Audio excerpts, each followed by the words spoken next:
tend to go anywhere from, I think my shortest one was 45 minutes, and then my longest one was what, like 3.5 hours, something like that. They're always recorded, so if you guys have to hop off for whatever reason, the recording will be uploaded to the YouTube channel by tomorrow morning. So you guys can always just watch the recording, just kind of figure out where you left out. So what's that YouTube channel? So I can just mark that down. It's called, what is that channel? It's Conversation to Close. Close. Which Discord are you in? I am in the Elite Wholesalers one. Okay. I will. Oh, actually, if you scroll up on the general chat to, let's see. I found the YouTube, by the way. I'm on it. Okay, cool. Yeah, I was going to say all the playlists and the channels, everything's there. All right, cool. So does anyone, I want to start off with, I know there's some new people to wholesaling just starting off, so we're going to get to your questions. If I start going a direction and you have questions, just cut me off. Don't worry about it. Chances are, if I'm on the other screen, I can't see you guys raise your hand anyway. Just cut me off. No big deal. I do it to people all the time. Second thing, I'm on here until you guys don't have any more questions. So I'm going to go through some deal underwriting for those of you that have deals that you want me to take a look at. And then after that, it'll just be open forum Q&A. I'm going to start with the wholesaling process from the beginning. And then anytime anyone has a question, just like I said, say something. So first and foremost, does anyone have a deal that they would like me to take a look at or help underwriting? Cool. Then I get to pace while I'm doing this. That's awesome. All right. So I think the first thing that we need to go through would be wholesaling basics like terminology, because I see a lot of people in all the Discords using terminology like pretty close, but not exactly there. So before I go from the beginning, does anyone have any terminology or any ideas that you need explanation on? I don't want to miss anything. Okay. So first things first, you're a wholesaler. I always recommend, if you haven't seen my videos or any of the other, been on a live or anything like that before, at some point, you need to let either the seller or the real estate agent, depending on your marketing strategy, you need to let them know that you're a wholesaler. And there's a proper way to do that. There's a way to package it. I'll teach you guys the words. You guys don't have to necessarily copy me. I want you to copy the idea and then learn how to say it in your own words, because it's going to sound better if you guys are saying it the way you would say it rather than just trying to copy me. So what is a wholesaler? All that means is you're getting a deal under contract, and no, it's not easy. TikTok and social media, Facebook, Instagram, they say, oh, all you going to do is get a deal under contract. All that's hard. That's you, but it's difficult. And I'm going to get into that in a minute. So a couple of marketing strategies. How do you find the deal that you want to get under contract? There's a few ways that you guys can do it.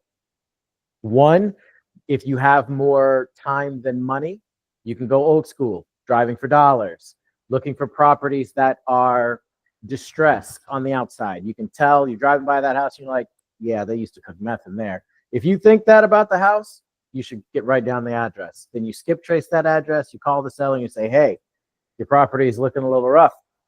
You want to sell it. Now, obviously, you're going to say more than that, but depending on your personality, we'll get into your each individual spiel types, the script type that you want to use. By the way, I don't like scripts. I will tell you guys what I say, but again, I want you guys to take the idea of what I'm saying and then rewrite it or re-say it in a way that you would actually speak. Not, you guys aren't all going to talk the way that I talk. If you have more money than time, then you can invest in yourself a little bit. So one would be getting a VA. A VA is a virtual assistant, and then they will pull a list for you based off of whatever market you want to be in. They will call people, cold call them, see if they're interested in selling, and then the people who are interested in selling, they will pass over to you so that you can call them and close them. Or you can do something on the less wallet or bank account impact side and go for something that's more of a low ticket, like Deal Sniper. There's another one that's out there that's called, it's a lot like Deal Sniper. What is it called? I don't know what the platform is called, but it's called Hold My Hand. Deal Machine? No, Deal Machine is my calculator. There's another one. There's another Discord, but they have a platform too. Yeah, I think it's called Buy Box Cartel. That's it. Thank you. Yeah, That's it. It's you can get into something like that. Okay. So that's where I specialize. Well, I kind of specialize in everything because I got it like that. But primarily, I'm a deal sniper guy. I can help you guys off market. I can help you guys on market. So whichever route you want to go, if you're going the off market route, then there's going to be certain terms and guidelines you want to follow. Is there anyone on here that's going to go the off market route so I can let you guys know what those guidelines are? When I say off market, I mean properties that are not listed on the MLS. Yes, okay. Sometimes I do. Okay, perfect. So when you're on market, you want to have as many things in your disposal, in your tool belt, ammo in your gun, whatever cliche you want to use. You want to have as many exit strategies as possible. What's an exit strategy? An exit strategy just means, how are you going to sell this deal? What is your investor going to do with it? And there's a couple that stand out that are pretty standard. Cash deals. A cash deal, the gist of it, and anyone who wants me to go deeper when I go into the gist of these, just let me know. A cash deal, that means that you want to get that property for as cheap as you can, so you can throw a 5, 10, 15, whatever $1,000 assignment fee on top of it. You're going to sell it to an investor. They're going to put some money into it. They're going to flip it. They're going to make it pretty and beautiful.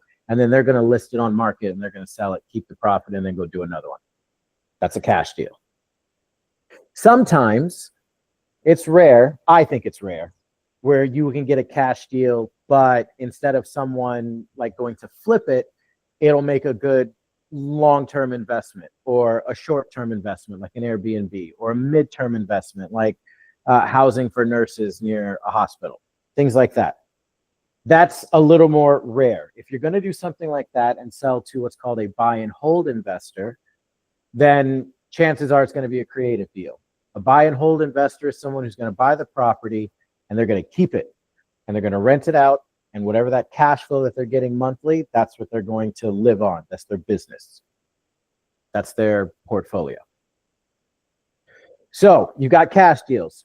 The next umbrella that you've got is creative deals. And under that umbrella, you're going to have seller financing, subject to, hybrid, wraps, contract for deed, land contract. By the way, those last three pretty much mean the same thing. And then the next exit strategy you're going to have is a novation, which is where you get power of attorney over the property to list it on the MLS, whether it's with a real estate agent or not. Most of the time it's with a real estate agent. And with those, you can tend to make a lot more money, but you put yourself on the hook for a lot more liability as well. And we'll get into that if anyone needs me to get into it. What's up, Amber? Sorry, I'm cleaning up same time. I heard you say contract for deed. Could you explain that? And there's pretty much based on what we were talking about earlier, DMs. Yeah, sure. So a contract for deed. Okay, so you're familiar with seller finance, right? Absolutely. Okay, so a seller finance or any other creative deal, when the deal closes, the buyer, the investor, whatever you want to call them, once that transaction is done, the property is now in their name. It's their property. They get the deed, the title, whatever. On a contract for deed, that doesn't happen at closing. That doesn't happen until the buyer or the investor pays off whatever they owe the seller. Then they get the deed. That's why it's called a contract for deed. So we're going to get this contract. You're going to pay me. And once you pay me everything you owe me, you get the deed. That's what that is. Okay. In that situation, the buyer is not responsible, nor can they collect the tax benefits for owning the property, because they don't. The deed isn't in their name, so they can't file taxes on that property to get any of that income back for any interest they're paying, payments, nothing like that counts.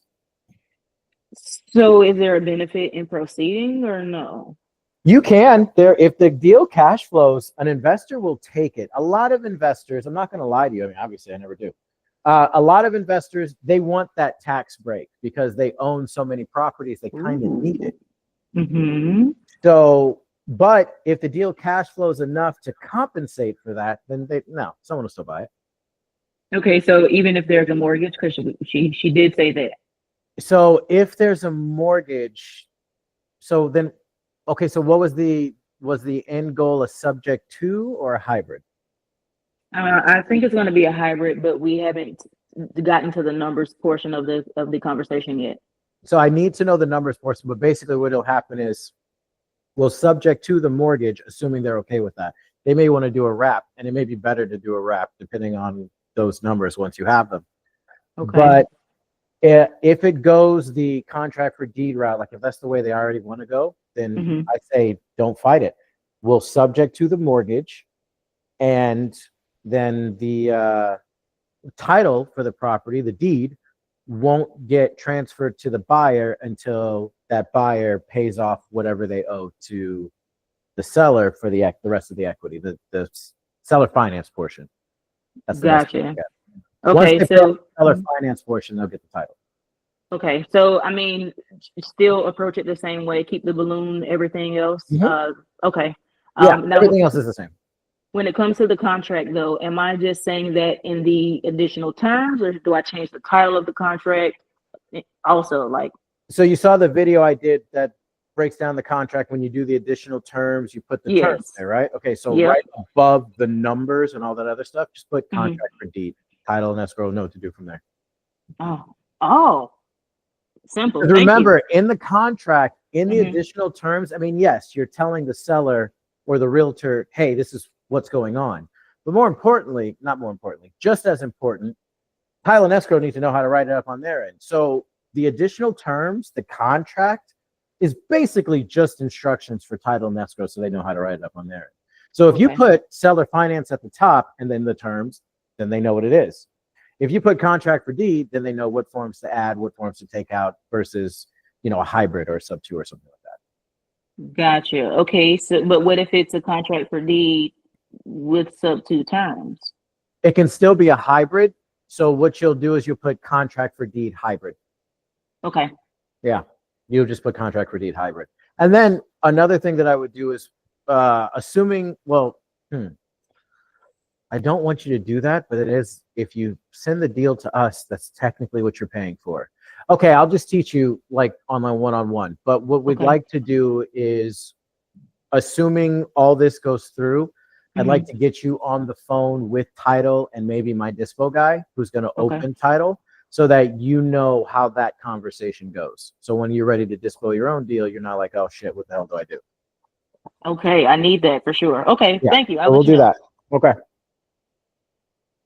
Okay, 1 second, because I saw a question pop up. What's a wrap? Oh, a wrap. Let's see. Okay, so a wrap is, let's assume a property has a mortgage. The mortgage is $100,000 at 3% with a monthly payment of $800 a month. That's their mortgage payment. And they want to sell their property on a wrap. So the difference between a wrap and a subject to, one of the major differences is a subject to, right before closing, our buyer has to give escrow their bank account information. And then the seller of that property has to give escrow their mortgage account, their online bank account information to pay the mortgage. And the reason why we do that is so that the escrow officer can connect the bank account for the investor to the mortgage so they can set up an automatic payment. On a wrap, that's not happening. On a wrap, what's going to happen is we're going to take our terms or the seller's terms, whatever they ended up wanting, and we're going to wrap it around their current mortgage and then sell that to the investor. So again, I said it was a $100,000 mortgage at 3% interest with a $550 monthly payment. So we're going to sell it to, we're going to get it under contract for $700 a month at 4% interest on a $120,000 mortgage balance. So when we go to sell it to our investor, we're going to sell it to our investor. We're going to add our assignment fee. But essentially, instead of the money being drafted from the investor's account every month, they're just going to make that payment directly to the seller. The seller's going to make their mortgage payment like they would normally do, and then just keep the difference on top and then pocket that. And then again, the title and deed does not go in the seller or the buyer's name until it's all paid off. Hopefully that answers your question.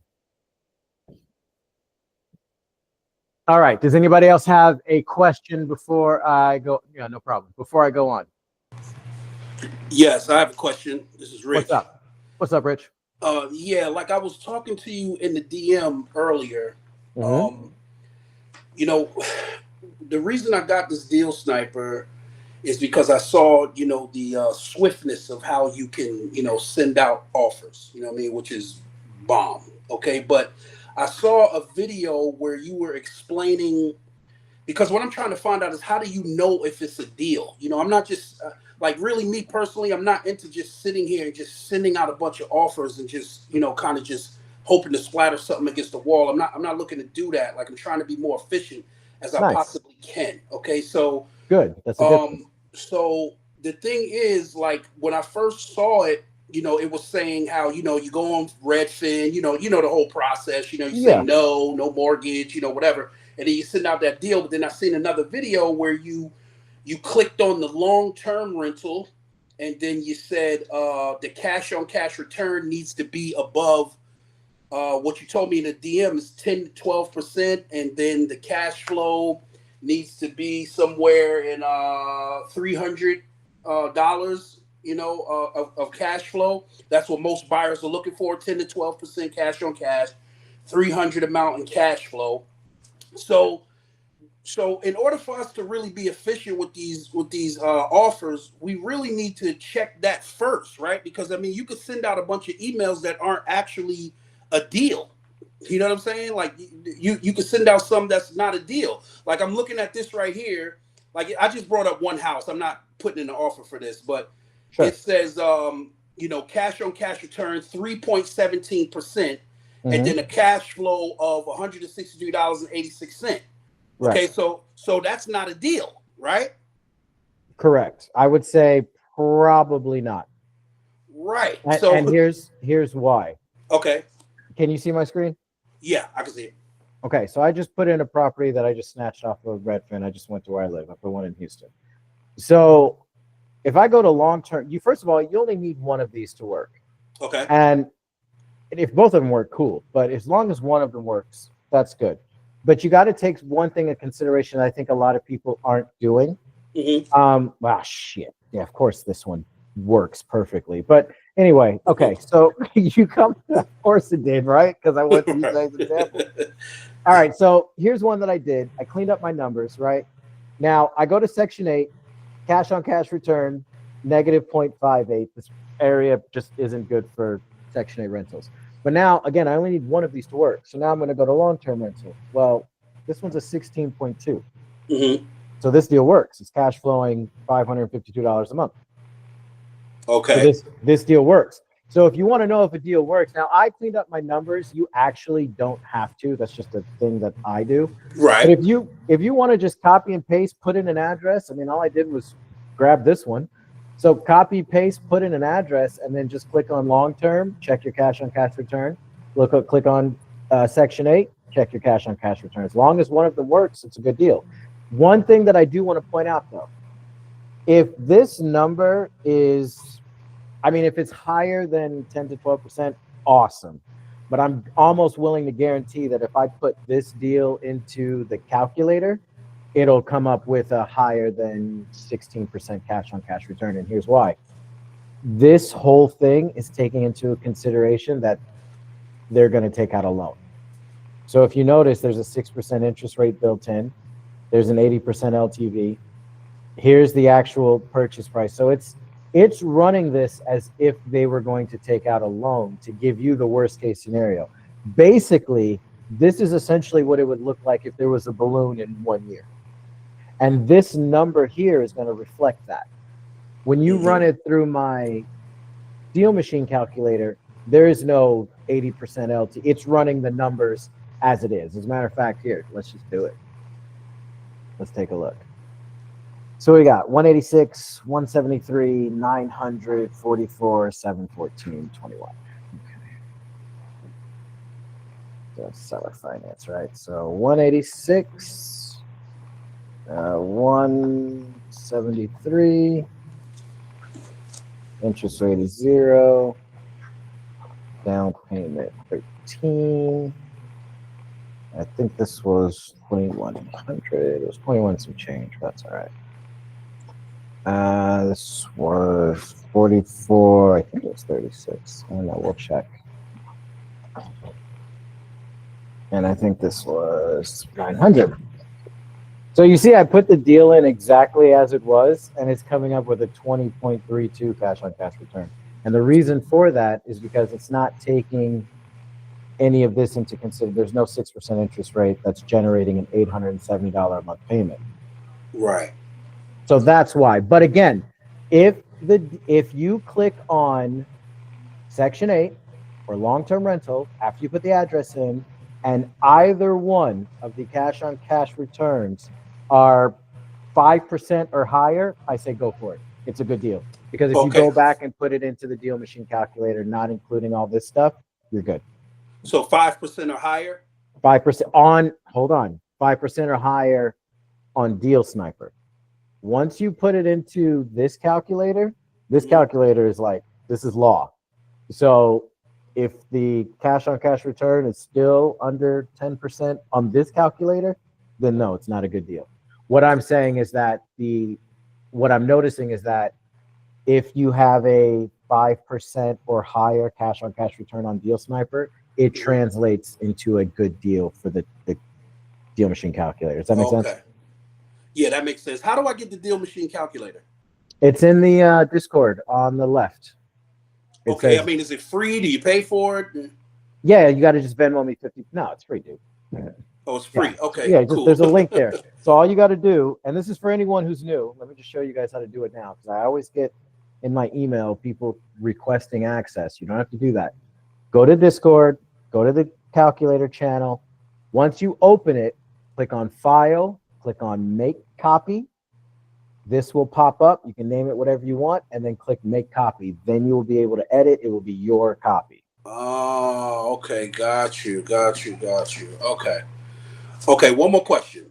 Sure, go for it. When say for we automatically click no, there's no mortgage, but then say for instance you start talking to the realtor or whatever because they're interested in it and they say that the property does have a mortgage. Okay, what do you do from there? So from there, what you need to do is put the deal into the deal machine calculator to see if it works. Okay. Once you get the mortgage information. Right. Okay. So from the real estate agent or the seller, whoever you're talking to, whether it's off market or on market, all you need is the mortgage balance, the monthly mortgage payment, and the interest rate. And then from there, you can either build a subject to offer or a hybrid if need be.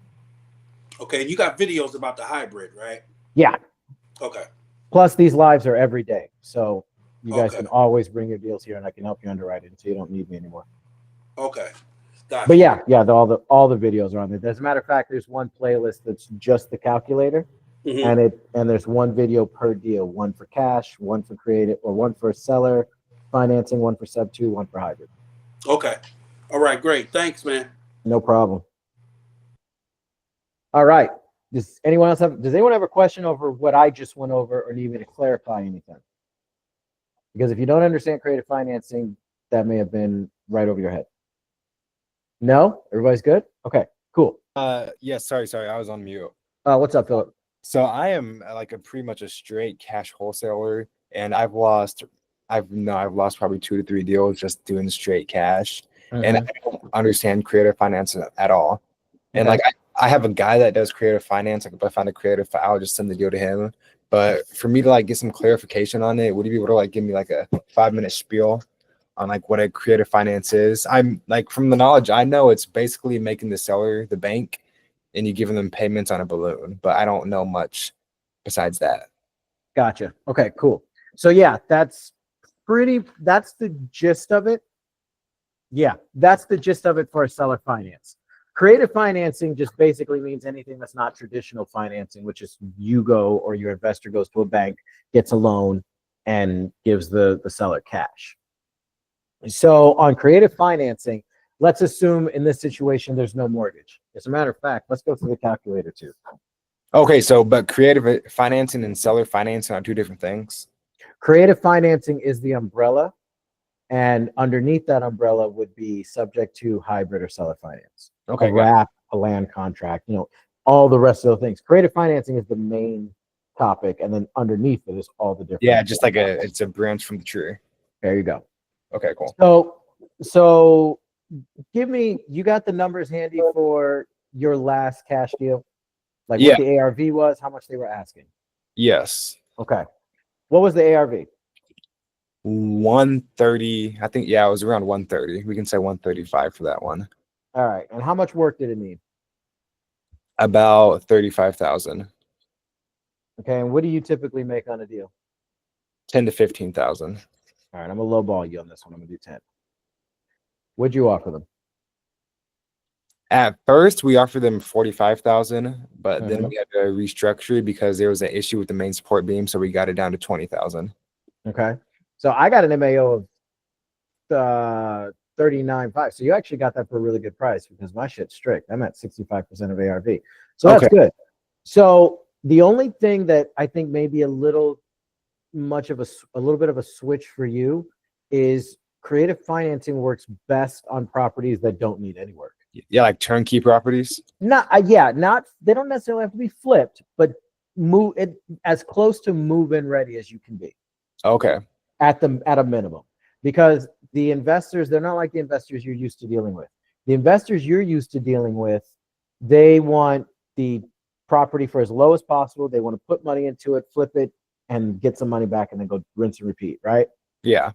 Our investors for creative deals, they want properties where their entry fee is as low as possible, but their cash flow is as high as possible because they're not selling it. They don't give a damn what the ARV is because they're not planning. They want these properties so they can leave them to their kids after they die and just get that cash flow. Exactly. So the mindset's different. And then part of that entry fee is going to be if any rehab needs to be done on the property. So let's take that same one. So the ARV is 130. How much was she asking? I don't remember what he was asking. Let's see. All right, let's do 35,000. We're 130. Yeah, okay. So let's say you offered her the 20, right? Yeah. And before you got it under contract, I could offer her $65,000 as a purchase price. So you could offer 45,000 more than I could have. Yeah. And you would have just put like a $5,000 to $10,000 down payment and paid it off in monthly spreads. Yep. I would have given her $65,000 purchase price. I would have given her $5,000 down. I wouldn't have been able to make. Yeah, actually, maybe I would have. Just for sake of argument, we'll just say it rents for $2,000. I don't know what this thing rents for. It's a fake property. But yeah, essentially, I would have done this and just given her. I mean, shit, I could have given her $900 a month, but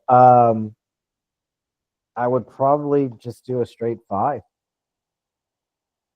Yeah, I'd give her $500 a month, and for that purchase price, I'd put it on like a year balloon, maybe a year and a half, and I'd be like, "Look, I know you have a $20,000. You can either take $20,000 now, or you can take $5,000 now, and then another $60,000 in a year. Which one do you want? Which one do you think she would have taken?" I mean, probably the year. But I mean, depending on her situation, right? I mean, Yeah. I know I sound like a thug right now doing that, but if her situation to where it wasn't dire to where she could wait a year for the money, yeah, she would have said, "Can you give me that?" And if you don't know how to do creative, you would have said no, and then she would have signed my contract. So that's why I tell people you need to have as many exit strategies in your pocket as you can. And that's basically how it works when they don't have a mortgage. You just say, "Look, your property," and again, I'm switching it up a little bit because I wouldn't have gone after a property that needs $35,000 worth of work anyway for a creative deal. I think you killed it on a cash deal. Like, good for you. That's great. Let me know if you need a job. But for a creative deal, even if I would have gone off after this house, I probably could have gotten it from you if her motivation wasn't dire. If she could have waited, there's no one in their right mind that'll say, "Oh yeah, I won't take 60 grand in a year and 5,000 now." I just don't think so. So again, when they don't have a mortgage, yeah, you don't have to worry about the ARV. There's a video on my channel. I can DM it to you if you want the Yes, link to the video it's got my SOPs on it, our standard operating procedure. But essentially, any creative deal, you don't want to go higher than 10% of the purchase price as your down payment. You don't want to go, if it's on market, you don't want to go really too much higher than like $300,000, maybe $350,000 as purchase price. If it's on market, sky's the limit. And the reason why I say that is because when it's on market, you're dealing with a real estate agent, and 99.9% of the time, that real estate agent is going to advise the seller or you, the wholesaler, that they want a balloon. Well, the higher the purchase price, the harder it's going to be to sell if it's a lower balloon. For example, on a $300,000 purchase price, we need that balloon to be anywhere from 5 to 7 years. Now, if the buyer doesn't want a balloon lower than that, and the seller won't go a balloon lower or higher than that, to comp so we can sell the deal, then it doesn't help. But if you know that someone's going to ask for a balloon, then just go for a price where we can give them the shortest balloon, which would be, sub 150,000, 175, maybe $200,000. So that's the first rule. We don't go more than 10% of the purchase price. Second thing, our cash on cash return needs to be at least 10 to 12%, and that's the bare minimum. On top of that, the cash flow for the investor, and when I say that, I'm talking here, needs to be a minimum of $300 a month. Keep in mind, this entire page, with the exception of that box right there, all of this is yearly numbers. These are all yearly numbers. So this property will generate $9,250 a year, which is obviously well over the $300 a month. So the reason why I say that there's a distinction is because you can have a good, quote unquote, good cash on cash return, but still have a property that's only cash flowing $2,000 a year, which obviously isn't going to work for an investor. And then you want to have your entry fee percentage ideally lower than 10, but more often than not, it's going to be lower than 15 or right around 15. If it starts to get higher than 15, then you really want to start looking at your numbers, and you never go higher than 20. And the reason for that is our investors, if they were to go to a bank, they have to put down 20% minimum, and then they have to have their credit run. They have to turn in all this document, fill out an application. So we want to make sure that we're giving them a deal, just like with cash deals. They can go to the seller and pay the seller what they're asking, but they count on us as wholesalers to bring them a deal. Same thing with creative. We want to make it cheaper than if they were to just go to a bank and do this traditionally, which is why if we can get our entire entry fee sub 15% and then have a good cash on cash return with an ideal interest rate, which ideal would be 0, then an investor that's doing buy and holds will take that all day long, assuming you're in a good market. Talking about this one here, subject to. Subject to is almost the exact same thing as seller finance. It just means they have a mortgage. So they already have a bank. So like your analogy earlier, they're the bank and we pay them. No, all that we're doing with this is we're not taking over their mortgage. We're not assuming their mortgage. We got to use the right terminology. What we're doing is we're servicing their mortgage payment. And by us, I mean our buyer, our investor is going to be servicing their mortgage payment, which is just a fancy way of saying they're going to make the payment for them. Okay, so like the mortgage is going to stay in their name, but you're like liable for the payments? Correct. Okay, got it. That makes sense. And you have the same payment and everything, right? Like that's correct. Okay, perfect. That makes sense. And then a hybrid is just a combination of the two. So for example, subject to, they have a mortgage of $100,000. They're selling the house for $120,000. Then we'll give them like $10,000 to walk away. We sell it to our investor for $20,000 down. They make the mortgage payment every month. Everybody's happy, right? On a seller finance, 100% of the purchase price is their equity, right? So that's what we're paying them monthly on. We're paying them for their equity. On a hybrid, we're doing both. Our investor is going to be expected to pay the mortgage payment. That's the subject to part. And then the hybrid seller finance portion is where they're paying them monthly on this equity that they still want to capture. So they're paying almost twice? They're saying, say that one more time? They're paying them twice, but almost like theoretically. Yeah, they're paying the mortgage and the seller finance payment every single month. And then on top of that, has to have enough money to cash flow. Hybrids are hard to cash flow. So hybrids are more of like a difficult type of deal, almost. Yeah, I mean, you can get some where the numbers work, a lot actually, but they are inherently more difficult just because of the nature of what they are. Our investors are paying twice the payment, and then whatever's left they get to keep, as opposed to a seller finance or a sub two, where it's just one payment and then they get to keep the difference. Okay, that makes sense. Cool. All right, thank you. No problem. Does anybody else have any questions? Or at least questions on what we just went over? I just have questions on a couple of deals I'm looking at. What's up, dude? What's up, Sean? I wanted to look at that CA deal that we were discussing earlier, that duplex. You want to look at a duplex? Okay. 1 second. Yep. What kind of deal is it? It's a hybrid. Right. Investor was 330,000, 338.57 on it. Wait, hold on. What's the total purchase price? Total purchase price is 862,379. All right, so 862,000. Oops. Okay, cool. What's the mortgage balance? 330,338.57. I'm just gonna do the 330. You know that, right? Yeah, that's fine. Okay. right. PITI is 13.59. Okay. Interest rate? He wants 7%. Oh, wait. He Yeah. wants 7%, or his interest rate is 7%? Let me double check. Interest rate is. Is this like a wrap? No, it's not a wrap. Where is it? Oh, Or he wants 7% on the seller financing? he wants 7% on the seller financing. Sorry. I should have said Oh. Tell him to share whatever drug he's doing. Okay, cool. And then how much you giving him for a down payment? down payment 100K. Okay.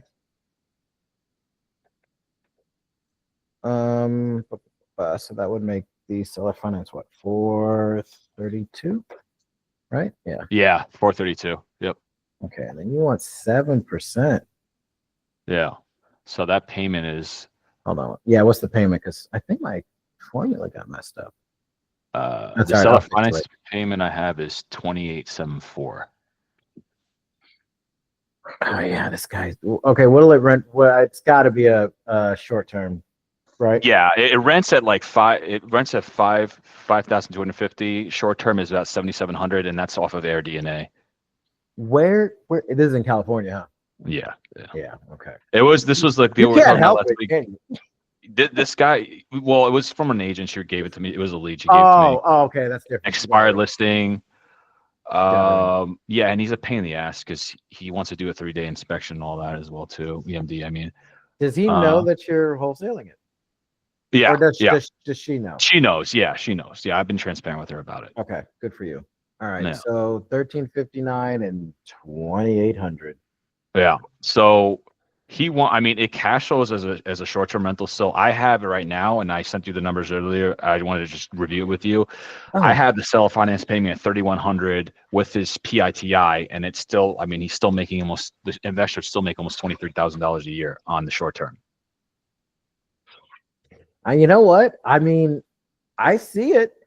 I see it.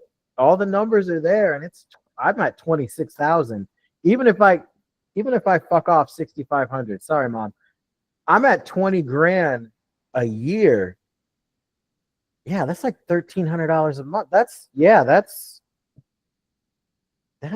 fine. What's Cali? What city? Beaumont. Whoa. It's in the Isn't desert. it's around the boondocks. desert. It's around the desert, yeah. And it's a 7,700 or 77,000, or sorry, 7,700 a month. That's what I pulled off Air DNA. Yeah, about that. Yeah. What size is it? It's both 3.2s. It's 2 units. 3. Okay, wait. Hold on. When you say that the LTR is 5,000, is that 2,500 per unit? It's 25 for one unit, 27 for the other, and he has Okay. renters in place right now. Okay. And are they on a month to month or are they? Yeah, they're on month to month. Okay, that's fine. What about work? How much work does it need? She doesn't know. I have to get into contract with her with the seller because it's not far from where I live. I can go and take pictures. All right, fair enough. I'm going to add.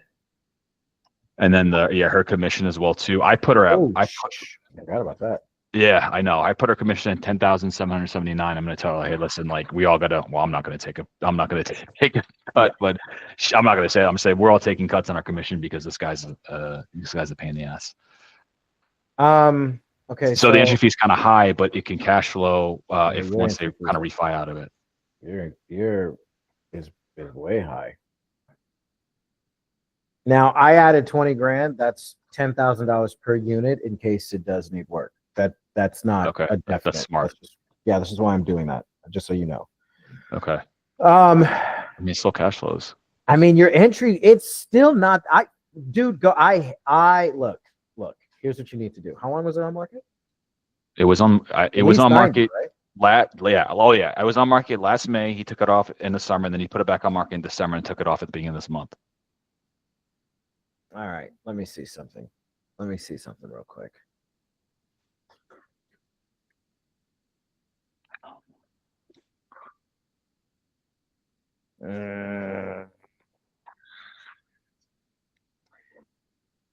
That's not that much. I mean, it's better, but it's not that much better.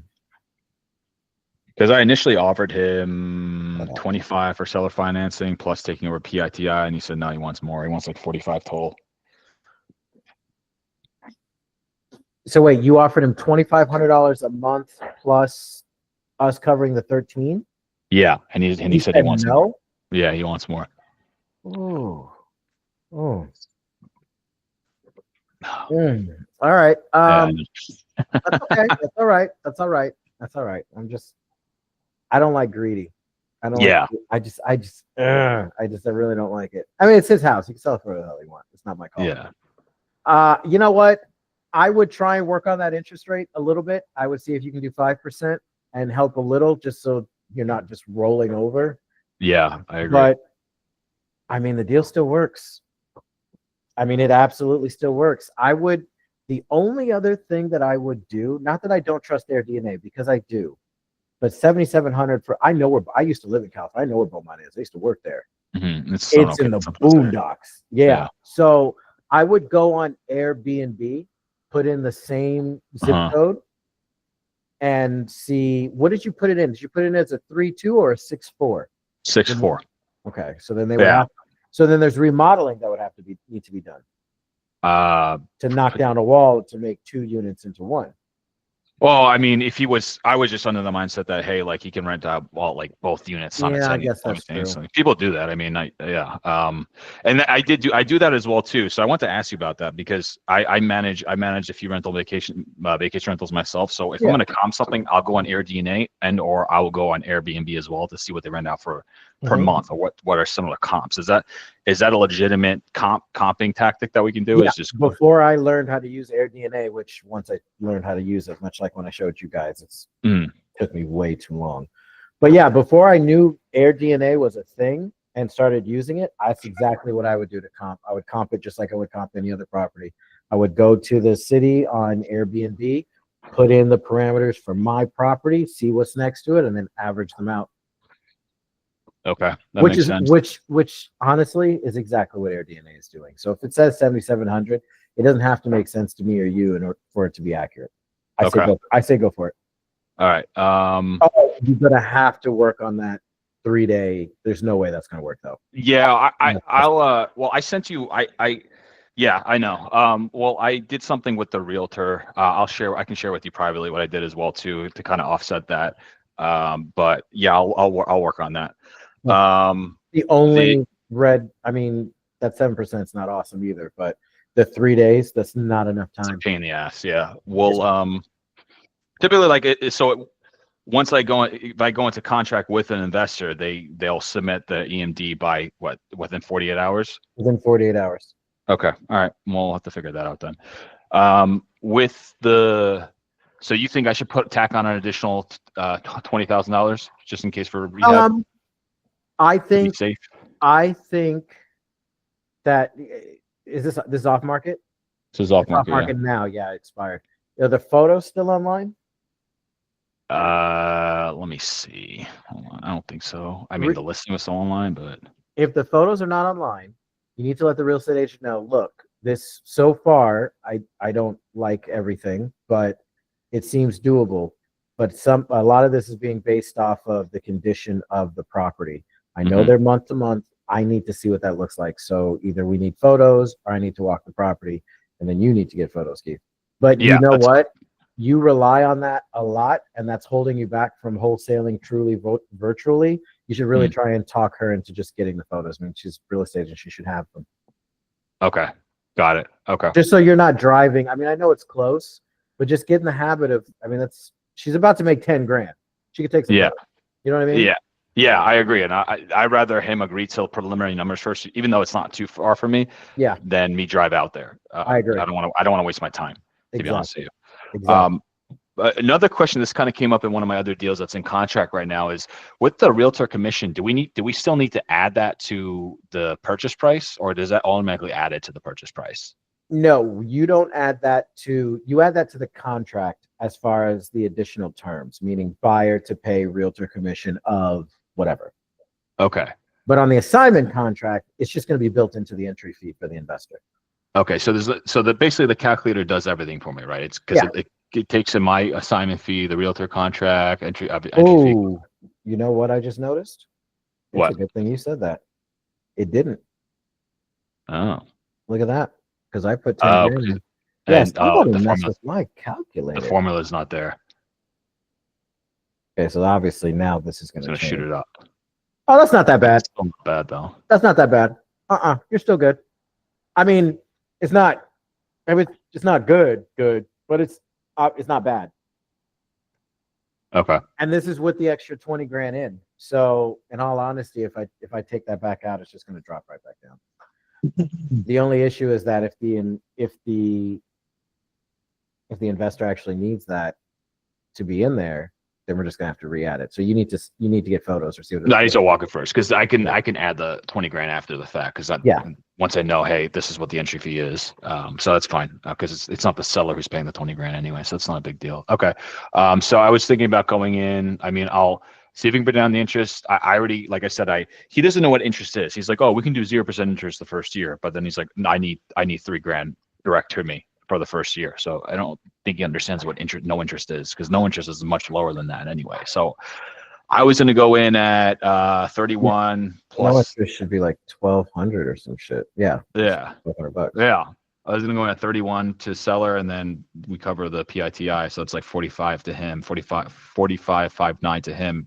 And it still cash flows as a short-term rental. Right. But you need to make sure that he understands that the way that this has been said so far, he's not getting 4,500. He's getting whatever. He's getting 2,800, and they're paying the 1,359 to the mortgage directly. He's not getting control of that. Yeah, he understands that we're covering the PITI, and then whether I give him 28 or 31, he'll get that. Right. Okay. That's fine. He pockets that, and I propose a 20-year term as well too, so it gives the investor some time. Now, can they? And I asked you this already. So, what does it look like when investors typically will they refinance out of either seller financing or do they refi the existing mortgage or no? It depends. What's his current interest rate? If his current interest rate is lower than what today's interest rates are, they're going to leave it right the hell there. Okay, I have to check the interest rate. She sent it to me. Let me see. If it's higher or comparable, they'll still probably leave it there. No, they'll keep it. It's 3.375. Oh yeah, they're gonna keep that. They're not gonna refinance that anytime soon. Okay, all right. And then you put a 20-year balloon on the 432, so that's great. Yeah, you're awesome. That's it. I mean, again, the deal's good. It's gonna hinge on the inspection period and the condition of the 2 units. Okay, got it. All right. And then I got a couple of deals in our leads in New Mexico. These are all actually pre-foreclosures, or some of them are pre-foreclosures. Okay. All right, let me see. Let me give everybody the rundown on pre-foreclosures. Oh, sure. When you guys are doing pre-foreclosures, whatever the arrears are, that's the down payment. It's coming out of the down payment. So if they're 20K in arrears and our calculator or our formula says we can give them 30K down payment, they're only walking away with 10 grand cash. Does everybody understand that? Yeah. Okay, cool. All right. So this is a hybrid or a sub 2? Actually, this one is straight seller financing. The owner owns it outright. So this isn't in trouble, which is good. This is a 5 unit. Ooh, really? Yeah. Okay. And it's got a new roof, new flooring, new cooling, new swamp coolers, new heater, new water heater. It's got a 2 double carport. It's fenced in. Has all compliant appliances will convey. He currently has renters in there for the past 15 years. They've been okay with rental increases. And then 3 of the 2 units are on a month to month. So let me see. He doesn't know anything on it. He sent me the numbers actually. Hold on. This is another, I guess, wholesaler slash realtor.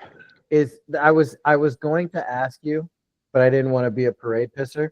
Is this a daisy chain? Yeah, it's another wholesaler. So Yeah, he said either we can. Daisy chain. Okay, go ahead. It's okay. Let's take a look at it. Yeah, no, and I asked him like, okay, if this is tight, are you cool with splitting the assignment fees? Yeah, that's fine. Like, I'd rather use tack yours on, but like he just wants to do volume. He's a realtor, but he gets a lot of off market. He gets a lot of pre-foreclosure leads. Okay. So he said he ran me the numbers. He said the property is around $560,000, so $56,000 down payment, and $2,600 to the seller on a monthly basis. Okay, what'll it rent for? He says it's right now it's currently rented for $3,200, but that's low. He says we can increase the rents. So I just got this, so I need to run rental comps on that. I got this like just before I jump on this this call. Okay. And the seller wants how much? 26? He wants $56,000 down payment. No, I'm sorry, the monthly. Oh yeah, 26. All right. And what are the taxes and the insurance? Let me see. What is it? I feel like this deal gonna be tight. Yeah, it probably is. Depends on them taxes. How's it going, everybody? How are we doing tonight? Oh, Yvonne's got a question. Valdez got a question. Okay, we'll get to you guys as soon as I'm done with Keith. Keith, don't feel pressured. I know how you get when people stand behind you in line. Yeah, you can probably tell them like shit. Taxes are about 26 per year. Oh, that's not bad. Okay, I was expecting way more. All right. I don't know what the insurance is though. That's all right. For those of you that don't know, a safe number for insurance, sometimes it'll be a little high, but most times you'll be pretty damn close, or at least very, very safe, is $100 a month. So when you're using this calculator, remember when you get to this page or this page or this page, these are yearly numbers with the exception of this one here. So $100 a month, 12 months in a year, $1,200. Is there an HOA? Oh shit. No, not that I'm aware of. All right. Did you owe shit because of this deal? Yeah, it's cash flowing. All right. Moment of truth. Yeah. This is losing $2,300 a month. Okay. With that rent. With that $2,600 that he wants? Yeah. Yeah. Actually, you're usually safe right at about 50, maybe 60% of the LTR. So in this situation,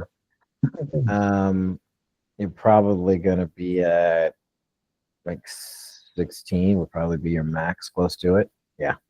Okay. All right. I would need to check rents and see what like where. Yeah. I mean, see if the rents will go any higher. But to be perfectly honest with you, if he wants $2,600 a month, your rent has to be about $5,000. Oh shit. Okay. Gotcha. Yeah. Oh no. Hold on. A little bit less. A little less. Close to 4. Yeah. No, higher. All right. So split the diff. 45. I'm gonna watch Rick and Morty tonight.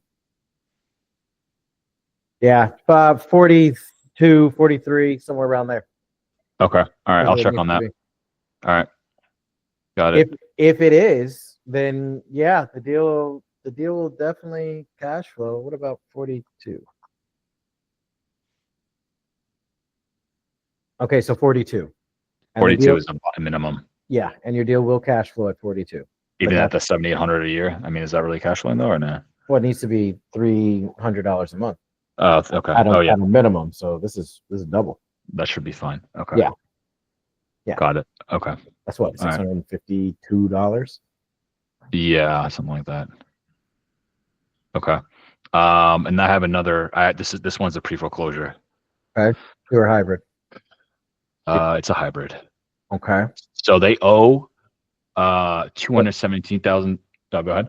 No, go ahead. Just 217,000. Actually, no, they owe more than that because they got a low mod, so it's additional 60. So they owe 277,000 on the property. 277,000. And then what are they trying to sell for? they're just trying to he just wants it to be saved. He wants $3,000 to $5,000 so he can just get into another place. That's a sub 2. Yeah, because that's true. Because they owe more. They have that. It's the HUD as well too, which the agent was telling me that HUD can be taken care of or paid for on the back end of the loan. So if it cash flows for an investor, they can pay it over time. There's 25 years left on the loan. Okay. And he owes about 640 in water, and then the HOA is about 91.50. $91.50. Yeah, Okay. And then what was the what's HUD? 60,000. Oh, that's the 270. Okay, that's fine. So it's like a Yeah. second. Yeah. What's the total monthly payment? Total monthly payment is 1,600. Are they okay? So wait a minute. Are they in arrears? 60,000? What do you mean by they owe in the back? What I mean is, you said it's in pre-foreclosure. Yeah. Okay, so who do they owe money to? There's a reinstatement fee as well too. My bad, I missed that. I missed it. Didn't get to it yet. The reinstatement is 49 grand. Oh shit, dude. Yeah. Well, okay, so we're pushing 20% down now. Mm-hmm. Because our entry fee would be $54,000 because that 49,000 has to be paid at closing, and the person who needs to pay it is the buyer, which is going to count as an entry fee. Yeah. And then if you say the seller wants to walk away with $5,000, okay, what'll it rent for? Let's just look at the rest of the numbers first. It's not going to rent a lot, probably 22.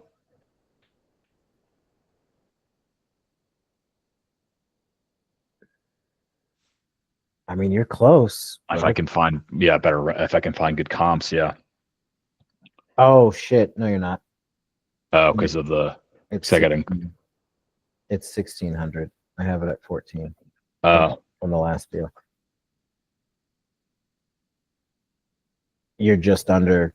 Yeah, this deal's not going to work. Yeah, I got to be at 10%. Yeah. Yeah, Okay. it's not going to work. Okay. Got it. All right. I mean, you're almost there on the cash flow side, but this is so low. You would need this thing to rent for probably 2,500. Okay. All right, for 25. Oh shit! No, you're gonna have it rent for like 27, maybe 20. What about 2650? Come on now, 2650. Okay. If the property is in relatively good shape, that might not be a problem, assuming it rents for 2650 or more. Okay. However, our investors definitely going to have to pay that at closing. So you're going to have to add another $1,500, $1,600 to this. Yeah. Okay. All right. And then this is tight, so I would have to split the assignment fee with him. 100. Yeah. I'll definitely. Yeah. Yeah. Okay. I'm waiting on numbers over for a. Let me see. I already did that one. It's garden. Okay. Let me see. And then I have one more. So waiting numbers for other ones. Where is it? Walnut. I don't have. I mean, I have a commercial building. I can just. I just can be PMA on the site because I don't have all the numbers yet from him. To be honest. Yeah, I need the numbers for that. Okay. I mean, I can do a commercial deal, but I need all the numbers. Okay. Okay. Got it. Okay. Cool. I think that's it for what I have so far. Thank you. No worries. Iban, what's up, man? Hey, Sean, how you doing? Fantastic, man. How about yourself? Good, good, good. Just wanted to talk to you a little bit more about the deal that I sent over. So that deal specifically, there's one thing that I did want to talk about. So it's listed as a 3-2, and I pulled the information. It's pulled as a 3-2, and it gave me all of the information in regards to that in order to create the deal. Talking to the seller, he's actually converted the garage, the attached garage, into 2 additional bedrooms. Okay. And then hold on. I want to make sure I'm looking at the same property. What's your name in Discord? That's Joey G. Oh, okay. Go ahead, Joey. Yeah. So so it's pretty much there's 2 bedrooms in there. I guess he hasn't touched them, so they're not like, I'm not sure. I'm not sure if they're ready to go or not, but the 3-2 in the house, they're good to go. And then he also has a detached garage in the back for a regular garage, and then also a carport in the front. 2 carports in the front. So I'm just like, how do I I'm not exactly sure how to be like, okay, it's a 3-2, but a possible 5-2. You can. I'm looking. Unfortunately, okay. These photos that I'm looking at with the carpet, where it looks like there's like building material on the ground. What is that? Is that upstairs, or is that a garage, or is that that's the main living room. He's been doing repairs himself, so he was there, and he's been putting stuff together. He just took a picture of the living room there. So I actually already put out a gig for on Craigslist to get pictures done in that property between tomorrow and Wednesday. Okay, yeah, we definitely need the rest of the photos to put this thing up, because we need to show our investors what you just said. Because while we know what it is and know what it kind of can look like, they got to see it. That nobody's going to buy something they can't see. Right, exactly. Yeah, so yes, as soon as you get those to me, forward them over.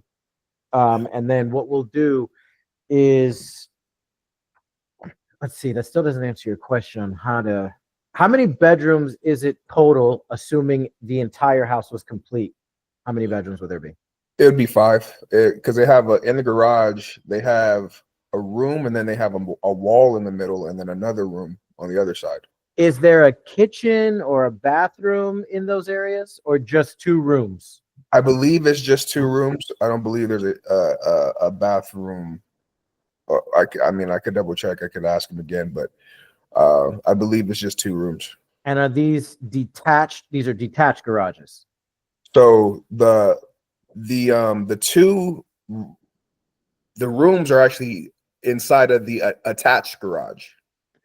Okay, so then wait, what about you said there was a detached garage in the back? And then there's a detached garage in the back and a carport in the front.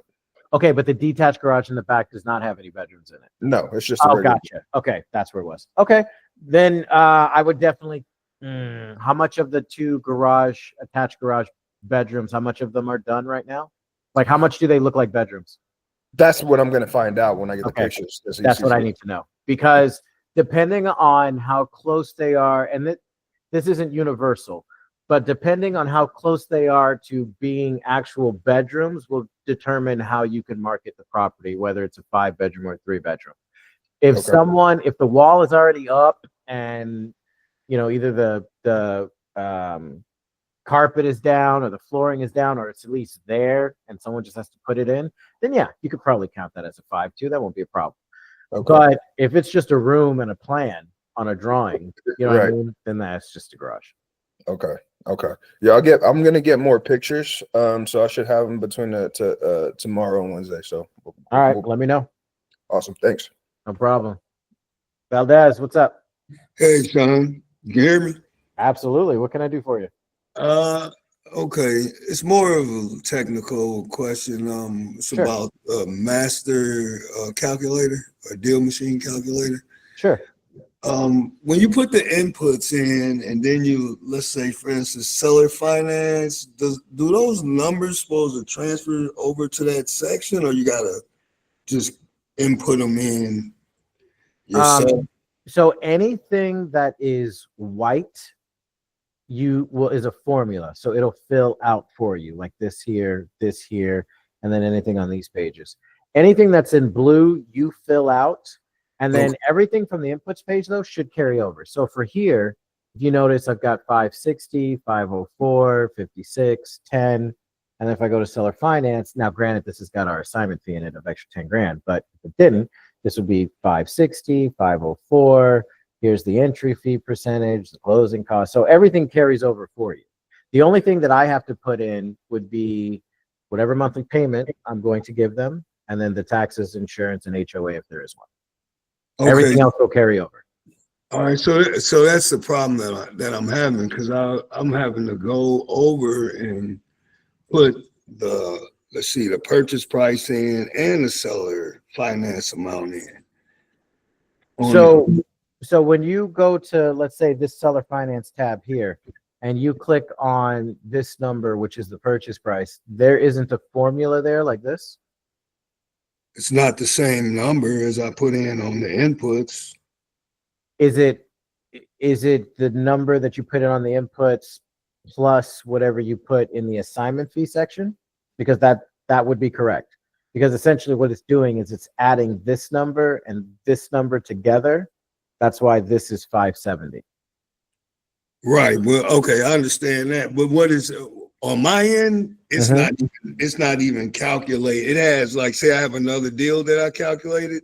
It'll still have the same information from that prior one in that spot. It sounds like your formulas must have gotten deleted, which actually I did on accident here. There's supposed to be a formula here, but you notice it's just a number. So what I'm going to do is I'm just going to go to Discord and download a new copy. And that's what I would suggest you do. Your formulas were deleted because here, this should be, something that looks like that. It shouldn't be numbers. If it's numbers like this, then there's no formula there. And if your formula is deleted, it's not going to work properly, and you're going to have to do exactly what you say you're doing. So just delete the one that you have, go back to Discord, download a fresh copy. You'll be good to go. All right. And then when I open it, I missed when you did that. Oh, the file part? Yeah. Yeah. You just go to file right here because it'll be in view only. You won't be able to type anything. So there'll be a thing over here that says request access. Don't do that. Just go to file and then you go to make copy. And then you can name it whatever you want and then click make copy. Wait here, I'll show you. It'll open up a fresh one for you, and then you'll be able to type and do everything you need to do. Okay, cool. That'll work. All right. And that was really all I had. But I remember I was trying to contact you on the one-on-one, and it was a storm in your area. So yeah, that was nuts. That was stupid to go outside and play, but I did it anyway. Yeah. So let's get that set up for what's your availability like tomorrow at 11 a.m. Central? I'll be out actually. Oh, you'll be out until next week? Yeah, I won't be around really at a computer. I'll be tied up. Do you want to wait until you get back, or do you want to try and squeeze it in tonight? Let's see. Well, let me ask you a question. If we squeeze it in tonight, are you going to be able to apply anything between now and the time that you're going to be back doing this? Because if that's the case, I'd rather you have it fresh in your head. So let's schedule it for when you get back. That way you can talk to me and then boom, just start doing whatever you do. Yeah, let's do it like that. Okay, so then just hit me up when you get back. Okay, I'll do that. All right, that works. All right, thanks, Sean. You're welcome. Amber, what's up? I want to say this was Joey about 2 questions ago. Joey G. Yep, as far as the modified garages in the back, et cetera. Anyway, so I know a couple different situations where people will kind of remodel the garage to create rooms. If you were to go ahead and market that to a buyer, do they just need pictures, or does it need to actually be verified with the county that those changes have been made? No. That's I see where you're going. That's not your responsibility. And Okay. here's why. Okay. You don't work for the city. Like, you don't Mhm. know how to do that. You know what I mean? That's like if if I'm a licensed bounty hunter, should I pull that guy over for littering? No, you're not. You know what I mean? That's not Two the scope different of what things. you do. I Yeah. got you for sure. Okay. So that's going to be up to the investor to do their due diligence and make sure that everything is done properly. And to be perfectly honest with you, Mhm. if the work is already done, they're not going to care if it's permitted. I'm just shooting you straight. 99% of them, they don't care. They're That's going to cash perfect. flow the property, and then Mhm. if someone calls them on it and they absolutely have to, then they'll get a permit. Gotcha. Okay. Thanks. No problem. That was a great question, Amber, by the way. Thanks. Thank you. Thank you.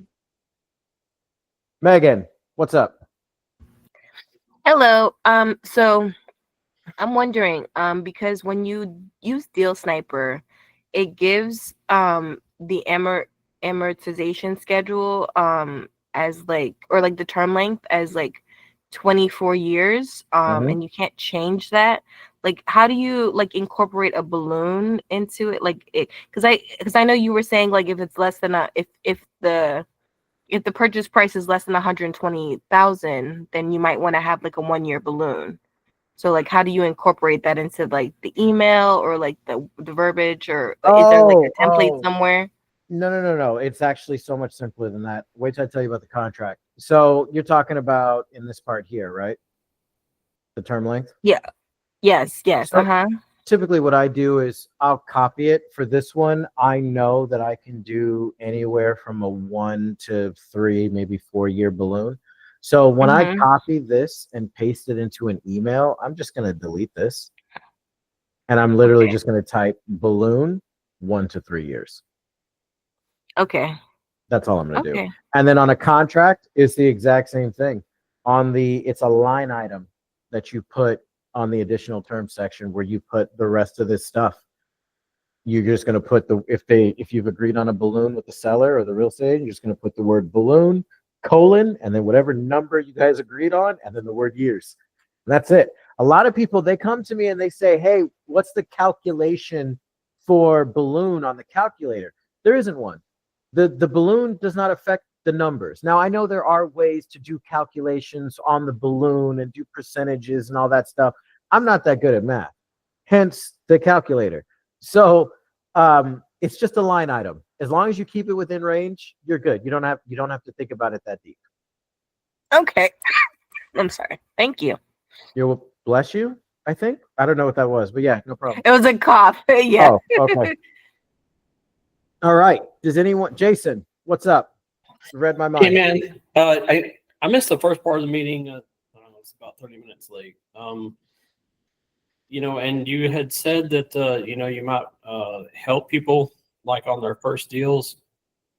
The closer for hire thing? Yeah. What's up? Right. So I don't know if that was discussed before or not. It wasn't. But I can tell you guys about it. That's not a problem. So it's mainly geared for newer people. And I don't want this to be something that you guys rely on. It's meant to help you, like get a jump start. It's not meant to have us just do everything for you for all your deals moving forward. Don't get me wrong. We will and take that 60% with a smile on our face, but I haven't come across anyone in the Discord yet who I don't believe can just do it on their own. So it's just helping. But essentially, anytime you get to the point where, damn it, I'm right there, I just need someone who knows a little bit more than me to get on the phone and close this thing, then yeah, you can hire one of my closers to do it. So you know how you send us a deal if you've already got it under contract and you want us to use our buyers, it's a 60-40 split, you get the 60. It's reverse. So if you want to utilize us or one of my closers to get on the phone, this is to explain the terms, explain the benefits, basically close the deal. This isn't negotiating. I mean, we'll do negotiating, but what I mean is you guys have to set it up to where, okay, it's right there. I just need someone to get on the phone and close it. Then we'll close it. And then it gets a 60-40 split, but we get the 60. you keep the 40. So on a $10,000 assignment, you get 4,000, we get 6,000. As opposed to you closing the deal yourself and just JVing it with us, then you get the 6,000, we get the 4,000. Which is opposed to you guys watching the videos that I put out, learning how to disposition the deal yourselves, and then you just keep the whole 10,000. So that's how it works. That's how it works. Yeah. So I asked that question to say this. You know, I've got this one guy. He's a flipper, and he's evidently purchasing these properties for really good prices. And you know, he doesn't have to spend that much on it.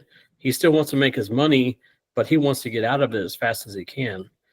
So for him to, you know, take, I don't know, one property, he told me, you know, $200,000 less than what he's probably going to list it for when it's done. He said, I'll just give it to you. And, you know, you just take your cut, I'll take my cut, and we'll move on. Now, then after that, he sent me 2 more houses. After that, I know he gave me a $70,000 discount on one. And I don't know what this other one is, but I don't know how to handle this guy. Okay, so he's a fix and flipper, and he's feeding you deals that he wants to sell. Is he talking cash only, or is he open to creative? Because that's a big deal. Yeah, that's he wants to be out of it. So that's what I'm asking: is our investors willing to, you know, take on properties that are already, you know, under a mortgage or something like that, you know, at a massive discount? Okay, so he's got a mortgage on these. I'm a little confused. Are they cash? Yeah, so he's okay. From what I understand, he's buying these properties. He's taking money from a hard money lender, and he's taking a high interest rate. Like, and when I say high, I mean like 20%. Yeah, 22%. Yeah. So, and he wants to get out of these properties as fast as he can. However, he's willing to take $100,000 or whatever $200,000 loss just to get out of them. And he's also got some medical issues, from what I understand. But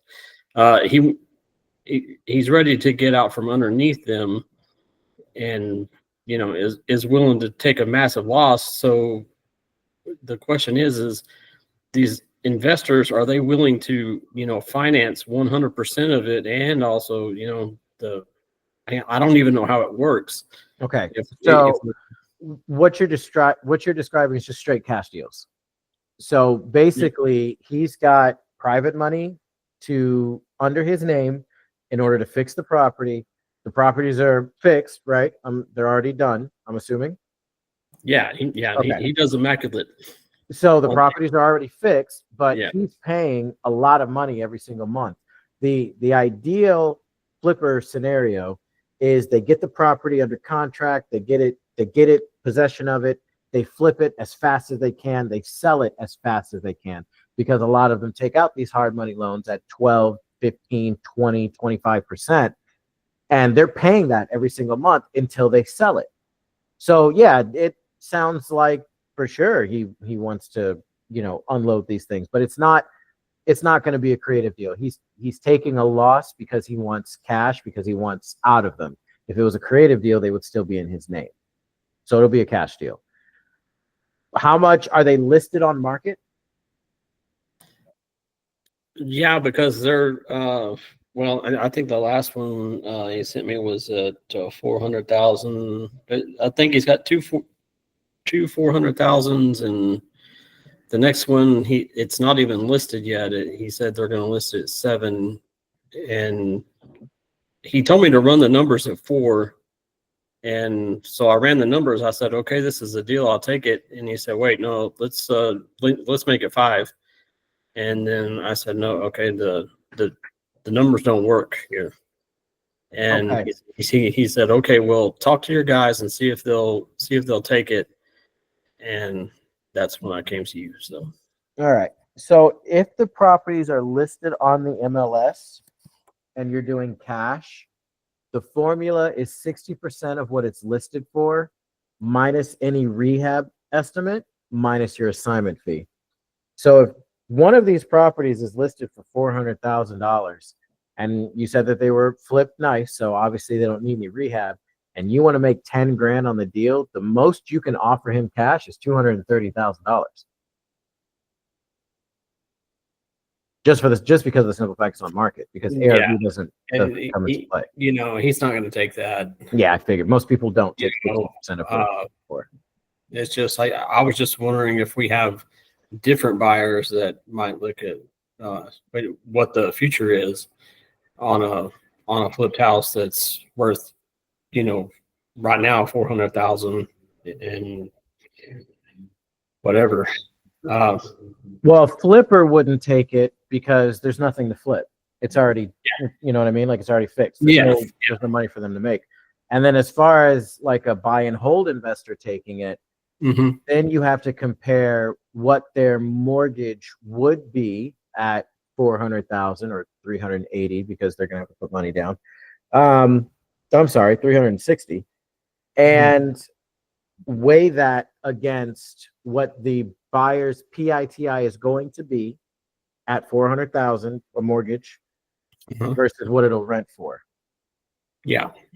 Just to see if it makes sense. So do you know what the property will rent for?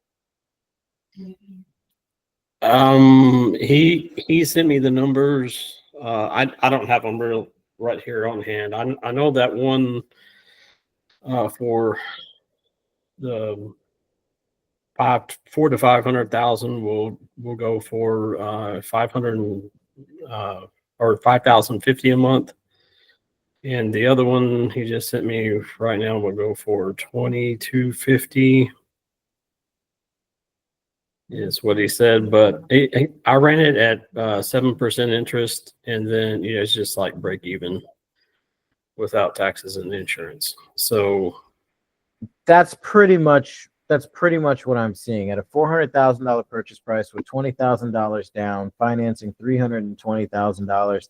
I was a little more generous. I put 6.5% interest, not including taxes and insurance. I'm at $2,022 a month. And if one of the properties just rents over $2,200, that disqualifies that right out the gate. Rents for, well, I don't know which one we were looking at, but that $500,000 property and rents for a little over $5,000 a month. Okay, and you said the purchase price is $500,000. Yeah. Okay. I got him down to 4, but if you want to run it at 5. Do you know what the taxes are? No, it's California. I think he said it's typically about 7. He said they're running at 7, I think 7.2%, and then he said insurance he didn't know. Okay.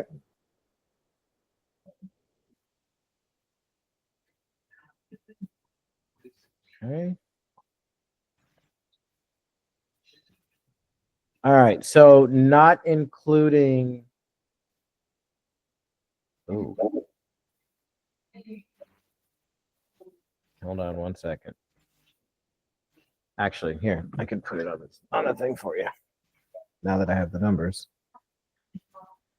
All right. So we'll do it here. 500,000, nothing for the rehab, desired assignment fee. What's the ARV? I mean, he just flipped it, right? So yeah, he said they're going to list it for 700. What it actually is, I don't know, but okay. And I don't think 700 is going to be accurate. Yeah. And you said it'll rent for $5,000 a month? Yeah, I think it said, well, let's just put it at 5 just to be low, but it was more than 5. I mean, if it's 5, well, it doesn't matter. Okay, so we're going to do I did 6.5. Taxes, I got 116.0. That's 13,900. Yeah, 13,920. I got Won't go low ball for this one. Okay, so even if this property will rent out for $5,000 a month, your cash on cash return is only 7.73%, and your ROI is 0.32. Now your cash flow is $10,000 a year, which is decent. But essentially, what this cash on cash return is saying is that if an investor put this much money into a bank, they would make more than that in a year. That's why we have our thresholds. So, I mean, you can try it. Well, okay, so he already told me 400 and run the numbers at that. So if we ran the numbers at 450, what would that number look like?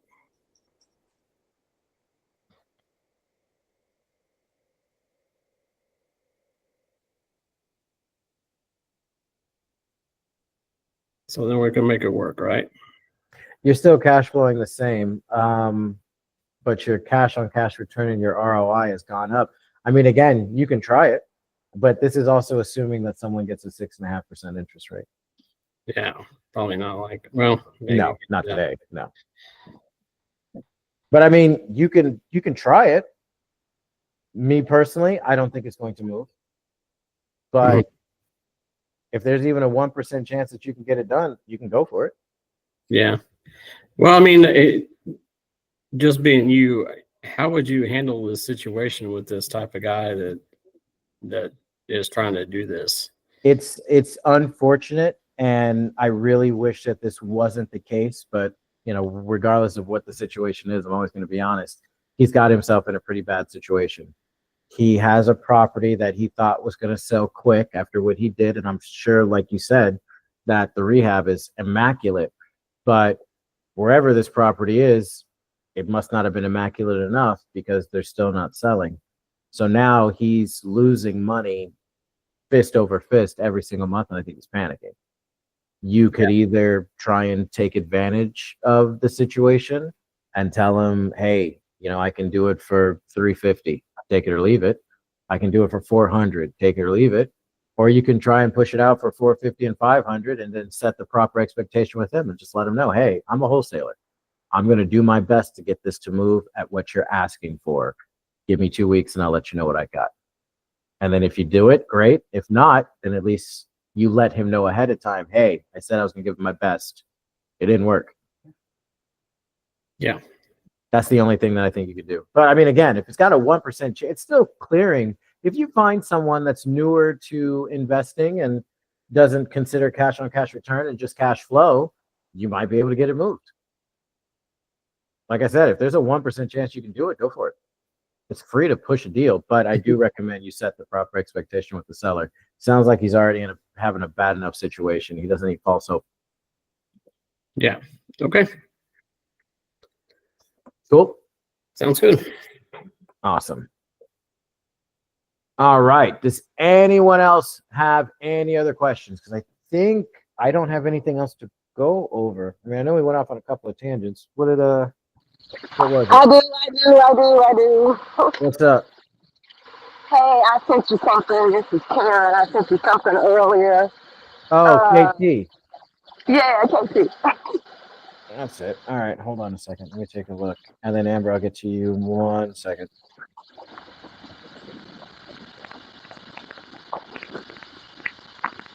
KT. Okay. So you were looking at, oh, that's right. You have a deal and they want 6% interest if they want a 10-year balloon or 0% interest on a 1-year balloon. And your purchase price is $300,000. So a 1-year balloon definitely isn't going to work. Yeah, that's what I was thinking. So for anyone that doesn't know how to do this, and this is something that you need, especially if you're using Deal Sniper, this is something you need to know how to do, is what to do when a real estate agent or a seller, if you're not on Deal Sniper, what do you do when they want interest?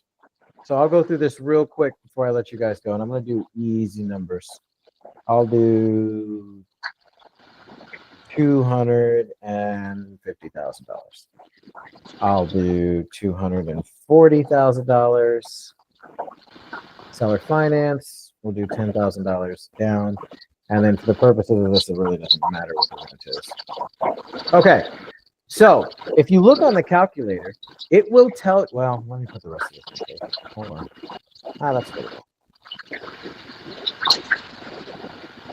Yeah, the mortgage is like 200K. All right. So let me show you. Okay. So we got a purchase price of 250,000. We got a mortgage balance of 240. And again, this is just an example, right? This is the deal sniper numbers. So you put in deal sniper's purchase price, seller finance, down payment amount for rent. You go over here, you put in the taxes, the insurance, and then the monthly payment the deal sniper gives you, right? You talk to the real estate agent. The real estate agent says, yeah, we like your deal, but we want some interest. How much interest do you want? We want 8%. Okay, so this number is at 0%. So if you go back to the calculator and you put in 8, watch this number. Now it changes to $1,761. So you go over here, that's your new monthly payment. So that's what you put here, $1,761. And now let's see if the deal works. It does not. So that's when you go back to the real estate agent and say, hey, we can't do 8% interest. There's no way that's going to work. And then you just figure out back and forth what interest rate and what payment actually does work. So for your deal, what I want you to do is go to the calculator, put your deal in just like this, and then they want 6%. So you're going to put 6 right here. It's going to change your monthly payment. And then whatever monthly payment that is, you're going to go to your seller finance tab. You're going to put it there, and you're going to see if your cash on cash and your cash flow work. And then once you're done, send me a screenshot so I can take a look and make sure you did it right. Okay, I'll definitely get that. So what about the mortgage part? Do I need to put that in there anywhere? No? Do they have a mortgage? I didn't read that part. Yeah, she said there was a mortgage on there. So the remaining balance and about I'm gonna go with the high number of 200K. Okay, so if that's the case, then it's going to be a hybrid. So same situation. So instead of putting it here, you'll put everything here. So you'll put the mortgage balance, which is how much? 200K even. Okay. Do you have their monthly payment? I do not, but Okay. I'll just use a number. So what you do is you put their monthly mortgage balance here. You put their monthly mortgage payment here. You'll put their interest rate here. And then whatever the down payment is, which would be the cash to seller, you put that there. And then for those of you that don't know how to do this, let me go ahead and show you guys how to figure out the seller financed amount on a hybrid. So you take the purchase price, then you subtract the mortgage balance, then you subtract the down payment. Whatever is left will equal your seller financed amount. So in this situation, if the property was on sale for $300,000 and I said that I was going to give them a $20,000 down payment, someone tell me what the seller financed amount is. It should be easy. Hold on, I wasn't looking. 100. Oh. It's 80 grand. No. Oh, the down payment. Oh, I'm sorry, cash to seller. I got you. Yeah, it's 80 grand. That's all right. It's late. So what you're gonna do? Hold on, because now I keep thinking your name is KT. What is your name? Karen. Well, here's what you're gonna do, Karen. You're gonna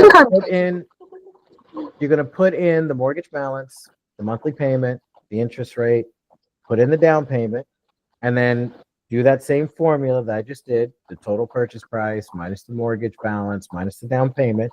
Whatever's left over will be your seller finance amount. And then you put in your rent, and then if there's short-term rental, you'll put that in. And if there's realtor commission, you'll put that in. And then you just click on hybrid. You put you know what? This is going to be really confusing for you. What are you doing tomorrow morning? Nothing much. I'll be home at 8 a.m. after I come from the dentist. Okay, why don't you DM me if you're not pissed off from the dentist, and I'll just show you how to run the deal. But you have to make sure you have the numbers. I need all the numbers in order to run it. And let me just show you how to do it. It'll be easier for me to show you rather than me just telling you do this, this, and this. All right, that'll do. Yeah, I'll reach out to you. Say that again? I'll reach out to you as soon as. Can you hear me? Yeah, I can hear you now. I just didn't hear what you said a second ago. Yeah, as soon as I get back from the dentist, I'll reach out to you. I get all the numbers because I'm needing the exact balance on the mortgage. She just gave me an estimate. Okay. And I use Oh no, an estimate on the balance is fine, but the monthly payment, I need to know what that is. Okay, I'll get that information too. I could probably look it up in PropStream. PropWire. Okay, and if not, the realtor should be able to give it to you. Okay, sounds like a plan. Thank All right. you. Thank you so No much, problem. All right. No problem. Amber, what's going on? If you still have room for a one-on-one tonight, this is probably best for that. My question. Okay. I do, but I've got a dispo meeting, so it'll be a little late unless you want to do it in the morning. What time in the morning? I'm up at 4:30, but I'm usually back from the gym and all my meditation and shit. I'm ready to rock and roll by like 6. Okay. Okay. Let's do 9 a.m. then Eastern. All right, just DM me when you're ready. Okay, I got you. Thank you. You're welcome. Megan, what's going on? Hi. So this is about the balloon again. So if the purchase price is more than 120, the balloon suggestion should be, what do you think? Like, can you give me like a range? Like, Yeah, they're on you have it there. Yeah, they're on the quick question guide. Oh, I see it now. Okay, thank you. Yes. Yeah, they're all right here. And Okay. again, you guys, these are not universal guidelines. One thing that I've noticed from this Discord community that I'm running in particular is that my idea of balloons may not be 100% accurate. They're accurate for my buyers 100%. But for other buyers, I'm hearing of people moving deals at, $280,000 purchase price on a 1-year balloon. My buyers would never do that. So these are guidelines. There's also mitigating circumstances. Not every single standard operating procedure or guideline is written in stone. For example, if I've got a deal that's a seller finance and my cash on cash return is 64% and it's bringing in $2,000-$3,000 a month, but my entry fee percentage is like 18-19%, that's a great deal. Go ahead and take it. That's fine. And the other side of that is also true. If I got a deal that's cash flowing the minimum, maybe it's only cash flowing $280 a month, but it's only got a 9% entry fee, yeah, I would say go ahead and lock that up.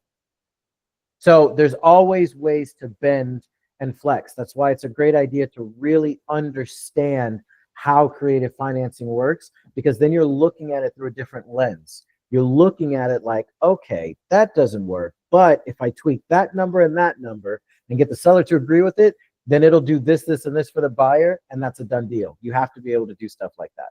And that's only going to come with practice. I mean, you guys can study and jump on these trainings every day, which you should, until you don't have any more questions.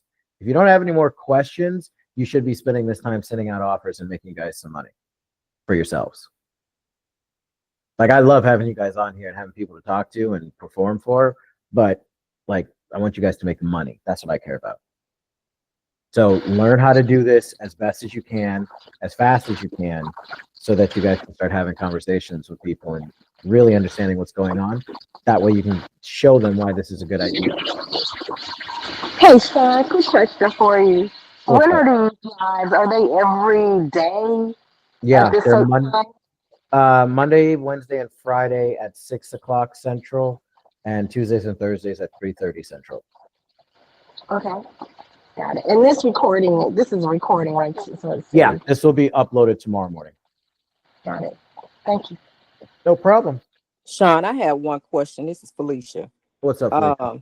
Now that I'm realizing that you do off market, well, not you personally, but we No, I can't do off market properties. So how will we enter that in Deal Sniper? Do you have a video or something on that? For doing off-market properties, yeah, there's a playlist on the channel. What the hell? Hold on a second. I don't know what it says. I don't always name them. It literally, I'm pretty sure it just says off-market properties. Hold on. It says off-market cash series 101. And yes, you can absolutely, if you're going to build a creative offer for an off-market property, you can absolutely use Deal Sniper to do that. The only thing you have to remember is that because it's not listed, this is not going to be accurate. Therefore, this is not going to be accurate. And therefore, none of this is going to be accurate. But Right. you know what will be accurate? The taxes, the insurance, and the monthly payment will be accurate. And here's another thing. If they're open to creative, then you can go to Deal Sniper, punch in the address, and then just put in how much they want. So right now for this property, right? It's here are my numbers, right? And yeah, it's for this property, but I mean, I can change this. I can change this to, if this were off market and they're like, yeah, I want 250,000 if I'm going to do creative financing. Okay. Done. There's my offer. $250,000 purchase price, $237,000 down, $237,000 seller finance, $13,000 down, $900 a month. Done. Okay, yeah, that's what I was trying to see. How do I enter those numbers to even make an offer? Yeah, the only thing that won't be accurate before you talk to the seller will be the asking price, because we don't know, because it's not listed. But the taxes, insurance, and the monthly payment or the monthly rent, those will be accurate. So you can use that to build a creative offer if you want to. Okay, so I get the purchase price from the agent. Well, if it's off market, there wouldn't be an agent. So Well, it won't be an agent. seller, yeah. Okay. Yeah, that's what I'm lost at. And then here's another thing that you guys can use if you're using off market. This is a very, very simple cash deal MAO generator. So if your ARV for your property is $320,000 and it needs $50,000 worth of work, and you want to make $10,000 on the deal, then you can offer them 148. It's very cut and dry. Okay. Do it on the MAO. Yeah. And this one is if it's on market, which I don't recommend, but the calculator's here if you guys want to use it. Okay. All right. Thank you. No problem. All right. That's all I've got for you guys tonight. Like I said, this recording will be up tomorrow at around 8:30-ish Eastern. So if you guys need anything before then, you guys can always hit me up in the main chat. Otherwise, have a great night. I will talk to you later. See ya.